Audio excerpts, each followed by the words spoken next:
امن کا درخت۔ انسان کی زندگی میں کچھ واقعات ایسے ہوتے ہیں جو انسان کی زندگی پر گہرے اثرات اور گہرے نقوش چھوڑ جاتے ہیں۔ کچھ واقعات تو ایسے ہوتے ہیں جن کو سن کر لوگ مشکل سے ہی یقین کرتے ہیں، مگر ایسے واقعات سچ ہوتے ہیں۔ ایک ایسا ہی واقعہ سنیں جو کہ ہمارے دوستوں کے ساتھ پیش آیا۔ یہ بات کافی پرانی ہے۔ جب ہم سب دوست شام کو گراؤنڈ سے واپس آ کر اپنے محلے میں جمع ہو جاتے تو خوب محفل لگاتے۔ ایک دن ہم رات کا کھانا کھا کر گھر سے باہر نکلے تو دوستوں نے بولا آج جمعرات ہے اور آج جن بھوت اور چڑیلوں کا دن ہے۔ میں جن بھوتوں پر یقین تو رکھتا تھا پر کبھی ان سے آمنا سامنا نہیں ہوا تو میں اس کی بات سن کر ہنس دیا۔ اس نے میری طرف غصے سے دیکھا اور بولا یہ جو گاؤں سے باہر کھیتوں میں جامن کا درخت ہے اس پہ آج جن بھوت آئیں گے اور اگر نہیں یقین تو تم سب میرے ساتھ جا کر دیکھ لو۔ ہم سب نے حامی بھر لی اور اس کے ساتھ چلنے کو تیار ہو گئے۔ میں اس دوست کا نام بتاتا چلوں یہاں کے اس کا نام ندیم تھا اور وہ اکثر رات کو اکیلا کھیتوں میں گھومتا رہتا تھا، اس لیے اس پہ کچھ دوستوں نے یقین بھی کر لیا اور ہم نے یقین نہ کیا۔ ہم 5 دوست تھے جس کے نام تھے عابد، ناصر، ساجد، مدثر اور ندیم۔ جیسے ہی عشاء کی اذان ہوئی ہم نکل پڑے اس کے ساتھ کھیتوں میں جن بھوت دیکھنے۔ رات کافی گہری ہوئی چلی جا رہی تھی تو ڈر بھی لگ رہا تھا۔ ابھی ہمیں چلتے ہوئے 10-15 منٹ ہی گزرے تھے، ایک کھیت سے بکری کے چھوٹے بچے کے بولنے کی آواز آئی۔ عابد نے بولا رکو یہاں پاس سے کسی جانور کی آواز آ رہی ہے۔ سب رک گئے اور خاموشی سے آواز سننے کا انتظار کرنے لگے کہ کس طرف سے یہ آواز آ رہی ہے۔ ابھی تھوڑی دیر ہی گزری تھی کہ بکری کے بچے کی آواز دوبارہ سنائی دی۔ ندیم نے فوراً بولا آواز اس طرف سے آ رہی ہے جو 2-4 کھیت چھوڑ کر ہی برسن کا کھیت تھا، آواز وہاں سے آ رہی تھی۔ سردیوں کے دن تھے اور ان دنوں میں برسن عام ہوتا تھا۔ سب دوست اس طرف جانے لگے تو ناصر نے بولا چھوڑو یار جو بھی ہے ہمیں کیا لینا دینا اس سے، ہم جس کام کے لیے جا رہے ہیں اس طرف چلو، پر کوئی بھی نہیں مانا اور برسن کے کھیت کی طرف بڑھنے لگے۔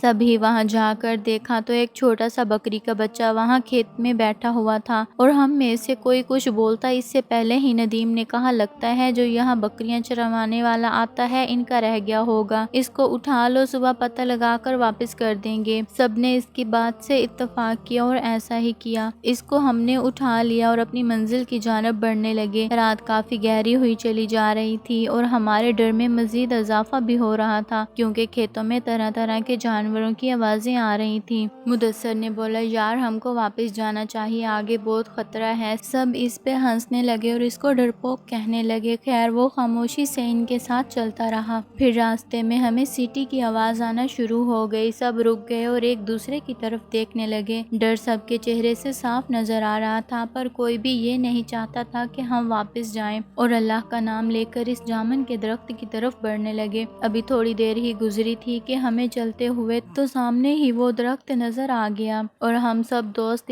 اس درخت سے تھوڑا ہٹ کر بیٹھ گئے۔ سب سے پہلے تو مدثر نے بولا اس بکری کے گلے میں کوئی رسی وغیرہ ڈال دو تاکہ یہ کہیں ادھر ادھر نہ ہو جائے۔ سب دوست رسی ڈھونڈنے لگے اور جلدی ہی ایک چھوٹی سی رسی مل گئی تھی، اس کو ہم نے اس کے گلے میں ڈالا اور رسی ناصر کو پکڑا دی اور سب کی نظریں اس درخت پہ جمی تھیں۔ 10-15 منٹ ہی گزرے تھے کہ اس جامن کے درخت کے اوپر سے ایک باریک سی لال رنگ کی لائٹ نظر آئی۔ وہ لائٹ اتنی باریک تھی اور اتنی تیز تھی یہاں بتانا مشکل ہے۔ وہ لائٹ کبھی درخت پہ جاتی کبھی درخت سے نیچے آتی۔ ہمارا خوف کے مارے برا حال ہو رہا تھا اور ساتھ ہی پراسرار آوازیں آنا شروع ہو گئی تھیں۔ ہم سب نے اونچی آواز میں ورد پڑھنا شروع کر دیے۔ کچھ دوست تو وہاں سے بھاگنے کے لیے تیار تھے، ہم نے روک رکھا تھا ان کو۔ پھر سب نے ہی محسوس کیا کہ لائٹ اب ہماری طرف بڑھ رہی تھی۔ جب سب نے یہ منظر دیکھا تو وہاں سے بھاگنے میں ہی بہتری سمجھی اور اتنی سپیڈ سے سب وہاں سے الٹے پاؤں دوڑے اور ہمارے پیچھے اتنی خوفناک آوازیں بلند ہو رہی تھیں، بس یہی محسوس ہو رہا تھا جیسے وہ بالکل ہمارے پاس ہی ہیں اور کسی بھی لمحے وہ ہم سب کو نقصان پہنچا سکتی ہیں۔ ہم نے ہمت نہ ہاری اور بھاگتے رہے، ورد کرتے رہے اور واپس گاؤں آ کر سانس لیا۔ جب ہم سب گاؤں کی حدود میں پہنچے تو مدثر نے ناصر کی طرف دیکھا اور پوچھا آپ کے پاس بکری کا بچہ تھا وہ کہاں چھوڑ آئے؟ اس نے ہاتھ کی طرف دیکھا تو اس کے ہاتھ میں صرف رسی تھی۔ اس نے بولا جب ہم وہاں سے بھاگ رہے تھے تو یہ صرف رسی ہی تھی، بکری کا بچہ کدھر گیا اس کو کچھ معلوم نہ ہوا۔ جب وہاں سے واپس دوڑے تو وہ بکری کا بچہ وہاں ہمارے ساتھ نہیں تھا، صرف یہ رسی ہی تھی۔ کیا وہ سچ میں بکری کا بچہ تھا یا کوئی اور مخلوق تھی؟ سب دوستوں نے کہا جو بھی تھا ہم صبح صبح وہاں جا کر ضرور دیکھیں گے۔ جب صبح ہوئی تو کوئی کوئی بھی وہاں جانے کو تیار نہ ہوا تھا سوائے ندیم اور مدثر کے۔ وہ دونوں کھیتوں میں گئے اور اسی جگہ گئے تو انہوں نے وہاں بکری کے بچے کو مرا ہوا پایا جو جامن کے درخت کے بالکل قریب ہی پڑا تھا۔ اس کی صرف ہڈیاں ہی ہڈیاں نظر آ رہی تھیں۔ اس بکری کے بچے پہ گوشت کا کوئی نام و نشان بھی نہیں تھا۔ وہ دونوں سمجھ چکے تھے رات کو جو کچھ بھی ہوا وہ ان کا وہم نہیں تھا، اس درخت پہ واقعی کچھ ایسا تھا جو ندیم نے بولا تھا۔ اس کے بعد وہ واپس آ گئے اور کبھی بھی رات کے ٹائم باہر گھومنے سے توبہ کر لی۔